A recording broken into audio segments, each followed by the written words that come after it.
दूसरी तरफ भारत ने दरियाई सतलुज में मजीद पानी छोड़ दिया है। सूरत हाल तशवीशनाक हो गई है। जारी सैलाब से जनूबी पंजाब के कई इलाके डूबने लगे हैं। जलालपुर पीरवाला में तबाही के मनाजिर हैं। 11 अफराद मौत के मुंह में चले गए हैं।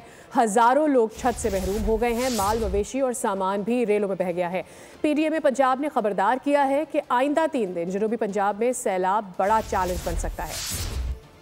जनूबी पंजाब में सैलाब बड़ी आफत बन गया। भारत से आने वाले रैले और जारी बारिशों ने दरियाओं में पानी की सतह को खतरनाक बना दिया। दरियाए सतलुज में हेड कंडा सिंह वाला के मकाम पर ताकतवर रैला तबाही फैला रहा है। सैलाब की सतह में ताज़ा इजाफे से तहसील अलीपुर के मुकम्मल ज़ेरे आब आने का खदशा भी पैदा हो गया है। अलीपुर में सैलाब में फंसे अफराद को रेस्क्यू करने वाली कश्ती भी उलट गई। कश्ती में सवार 10 अफराद को रेस्क्यू कर लिया गया। मूसोर रैला सुपर बंद तोड़कर जलालपुर पीरवाला दाखिल हो गया। दर्जनों देहात के हजारों लोग घर और सामान छोड़कर जान बचाने के लिए इलाका छोड़ने पर मजबूर हो गए। पानी शहर की जानिब बढ़ रहा है। लिया की तहसील करोड़ लाल ईसन के नशीबी इलाके में दरियाए सिंध ने तबाही मचा दी। जमीनी कटाव से मकानात समेत बड़ा रकबा दरिया बुर्द हो गया। लियाकतपुर में 63 मौसाजात ज़ेरे आब आ चुके हैं। हजारों घराने मालो असबाब और छत से महरूम मदद के मुंतज़िर हैं। खानपुर में दरियाए सिंध का सैलाब चाचड़ा शरीफ में तबाही मचाने के बाद रहीम यार खान से गुजर रहा है।